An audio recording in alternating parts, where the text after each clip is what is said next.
India তিনবার ভুল করেছে, তারা লিখেছে।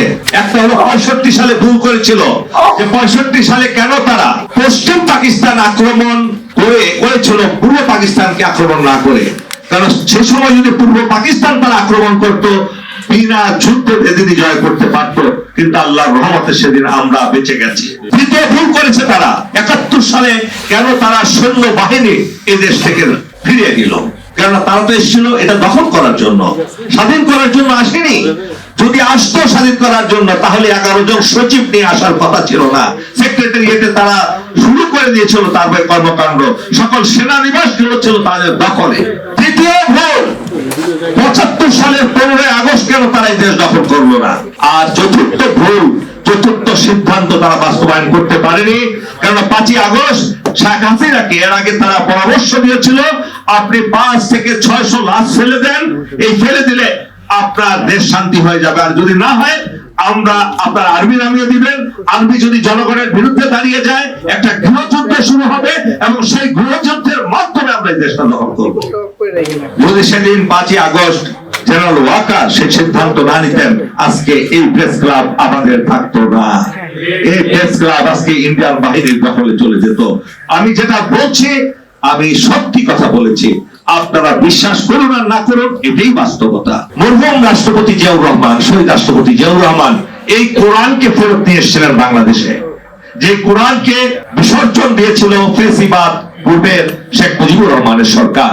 আমাদের প্রতিবেশী দেশ কখনো স্বাধীন দেশ হিসাবে স্বীকার করে না, করে না, করে না। এই জিনিসটা যতক্ষণ না আপনারা বুঝতে পারবেন, ততক্ষণ আপনার কোন আন্দোলন, কোন সঠিক সিদ্ধান্ত আপনারা নিতে পারবেন না। এটা আমি বুঝেছি। আমার দীর্ঘ 30 বছরের সামরিক চাকরি এবং ইতিহাস পড়ে আমি বুঝেছি। শুধু রাষ্ট্র পরিচালনাই নয়, বিপুল সংস্কার করতে হবে আপনাদেরকে। সেই কাজটা এদের দ্বারা সম্ভব হবে বলে আমি মনে করি না। সুতরাং আমরা এখানে বিপ্লবের লক্ষ্য অর্জন করতে গেলে একটু সমস্যাই হবে।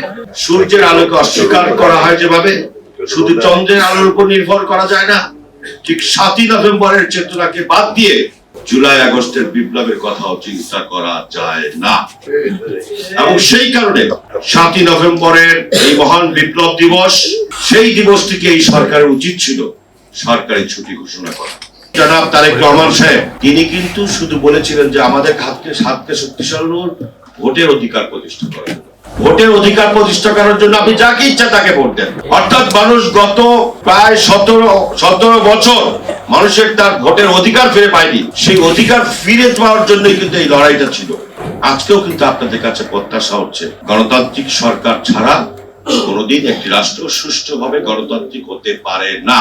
সেই কারণে ভোটের অধিকার প্রতিষ্ঠাই হচ্ছে মূল চ্যালেঞ্জ আপনাদের, এবং ভোটের ব্যবস্থা করবার জন্য যা যা করা দরকার সেই জিনিসগুলো আপনাদের আগে করা প্রয়োজন।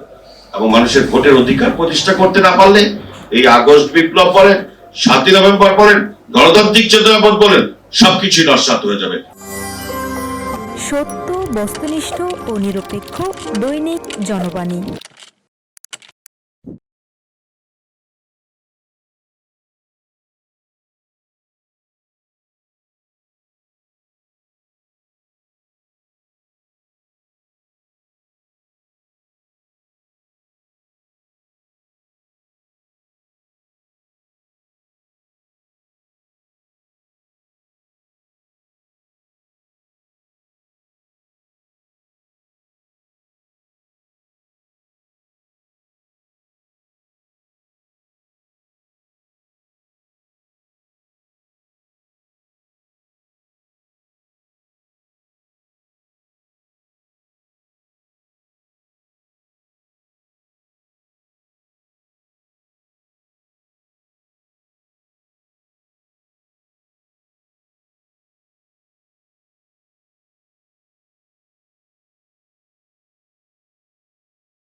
আমরা একটা জাতীয় সরকার গঠন করব এবং সেই জাতীয় সরকার সবাইকে মিলে এই যুগপৎ আন্দোলনে ফ্যাসিস্টের বিরুদ্ধে যারা রাস্তায় লড়েছেন, যারা ত্যাগ করেছেন, আমরা সকলে মিলে একটি জাতীয় সরকার করব এবং এই জাতীয় সরকার ৩১ দফা সংস্কার বাস্তবায়ন করবে। বিএনপি একা না, কিন্তু এটা বোধহয় অনেকের বুঝতে একটু কষ্ট হচ্ছে। যারা সংস্কারের কথা বলছে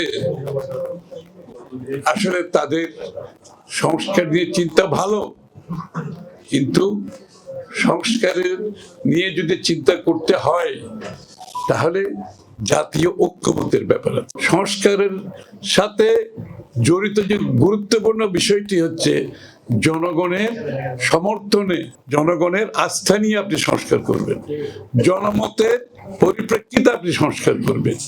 সেটা একমাত্র সম্ভব একটা নির্বাচিত সরকারের পক্ষে। আমরা ঐক্যবদ্ধভাবে ৩১ দফা সংস্কারের জন্য প্রতিজ্ঞাবদ্ধ জাতির কাছে। আর কেউ করুক না করুক আমরা জানি না, আমরা কিন্তু প্রতিজ্ঞাবদ্ধ। এই ৩১ পয়েন্ট সংস্কার বিএনপি এবং আমরা যারা রাস্তায় যুদ্ধ করেছি, আমরা যারা জেল খেটেছি, আমরা যারা প্রাণ দিয়েছি, গুম হয়েছে, খুন হয়েছি, চাকরি হারিয়েছি, ব্যবসা হারিয়েছি, রক্ত দিয়েছি, আমরা সবাই মিলে এক আমাদের সংস্কার বাস্তবায়ন করব